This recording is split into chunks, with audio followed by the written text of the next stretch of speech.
জানেন যে 1975 সাল 25শে জুন ভারতবর্ষের ইতিহাসে একটা কালো দিন, যেই দিনে দেশের তৎকালীন সময়ের প্রধানমন্ত্রী ইন্দিরা গান্ধীর জন্য জরুরি অবস্থা জারি করা হয়েছিল। 1975-এর 25শে জুন থেকে 1977 সালের 21শে মার্চ পর্যন্ত এই 21 মাস ভারতবর্ষের প্রত্যেকটা প্রান্তে যে অরাজকতার সৃষ্টি হয়েছিল, ইন্দিরা গান্ধীর সদর্থক ভূমিকায় তৎকালীন সময়ের রাষ্ট্রপতি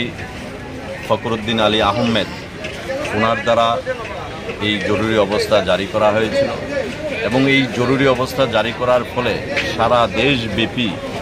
যেই ধরনের অরাজকতার সৃষ্টি হয়েছিল, আপনারা জানেন যে তৎকালীন সময়ে যখন ইন্দিরা গান্ধী 71 থেকে 72 যখন উনি দেশের প্রধানমন্ত্রী ছিলেন, তখন ওনার যিনি লোকসভা নির্বাচনের পদ খারিজ করার পরিস্থিতি হয়েছিল। সেখানে হাইকোর্ট নির্দেশিকা জারি করেছিল যে ইন্দিরা গান্ধীকে 6 বছর কোনো ধরনের নির্বাচনে প্রতিদ্বন্দ্বিতা করতে পারবে না এবং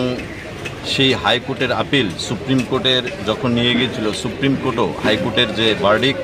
সেই ভার্ডিক্টের উপর সহমত পোষণ করে